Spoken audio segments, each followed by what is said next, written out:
economic message. You know, and I've been guilty of this.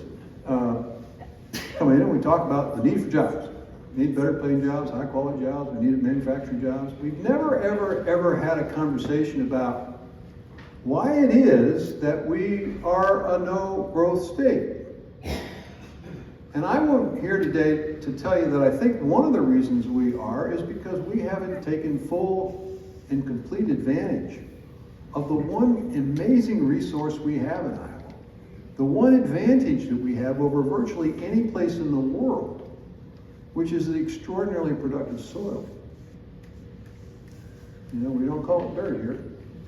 We call it soil.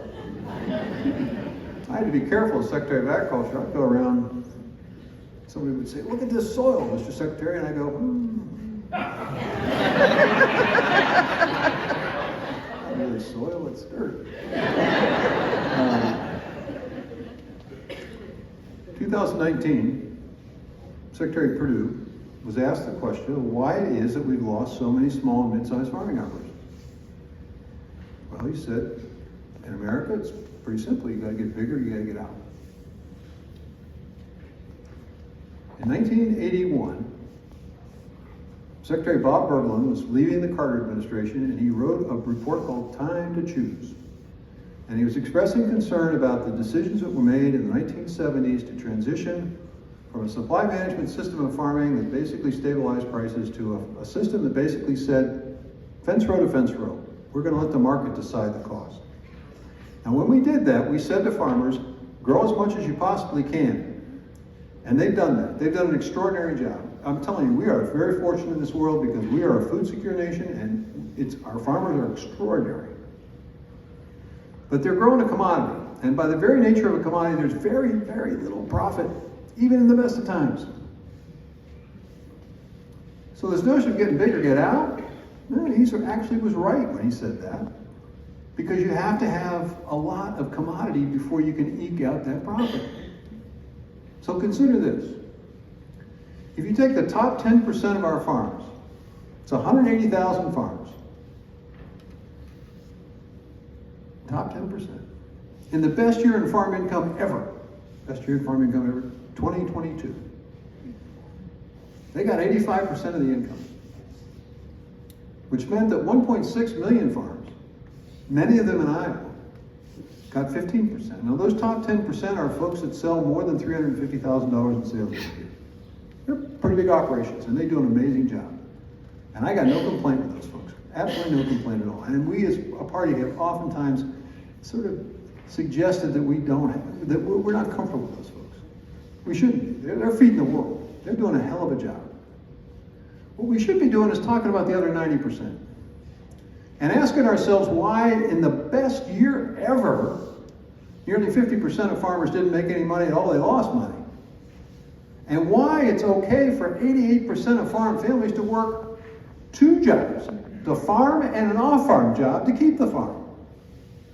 Why aren't we asking the question, why is it that the farmer has to work harder? Why can't we figure out a way in which the farm itself can work harder? How come we can't create as an economic message that we're for more new and better opportunities for small and mid-sized farming operations? And most people, well, what does that mean? What does that mean, Governor? Well, here's what it means. It means encouraging farmers to embrace sustainable practices, developing market premiums for those practices, and allowing those farmers to sell the economic benefit and the environmental benefit to industries that need offsets, that need climate offsets. We had that in place in the Biden administration. We had that in place. Soybean farmers were being paid a number of extra dollars per acre to grow soybeans in a particular way. We had markets willing to pay those farmers more for those soybeans, and we were going to measure and quantify and verify the results of those practices, which would allow those farmers to participate in what are called ecosystem service markets, where someone would pay them for the result. Now, they not only get a benefit from selling higher priced soybeans, but they get an additional paycheck for the environmental result. Mention was made of sustainable aviation fuel. How come we can't be the state that figures out a way in which we can provide resources, so instead of over-applying the manure on land, which often happens in this state, which creates water quality issues and has torn communities apart, why can't we be the state that figures out what to do with that in a way that creates new products, new ways to use that? Let me give you an example. Dairy farm in Wisconsin. All of this actually exists. Dairy farm in Wisconsin. They take their manure and they put it into a digester. They mix it up with food waste from the local restaurants.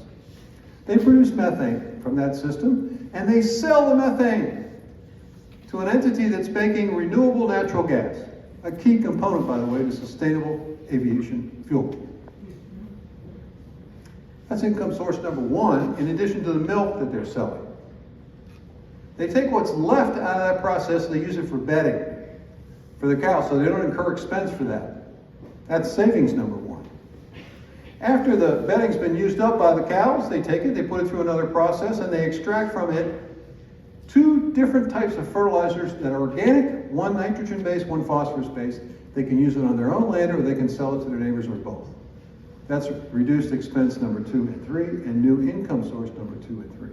What's left after all of that is water they discharge in the rivers and streams. In Wisconsin, they have a very, very high standard up there. Why aren't we doing more of that?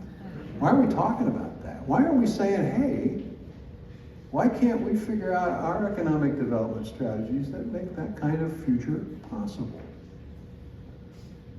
We all know about the progress we've made in renewable energy. I'm actually pretty proud of that progress because when I was governor, we really made a concerted effort to promote it. But here's the deal, the reality is farmers can produce a heck of a lot more energy than they need for their own farming operations, or even for that matter, for our own state. And we put in place an opportunity to basically have RECs and municipal utilities purchase excess energy that can be produced on the farm. Now it's a new commodity, an energy commodity, in addition to the soybeans, in addition to the additional price they're getting paid, in addition to the ecosystem service markets, in addition to conversion of agricultural waste into something more valuable. All of which, by the way, creates what? Rural jobs, manufacturing jobs, good paying jobs.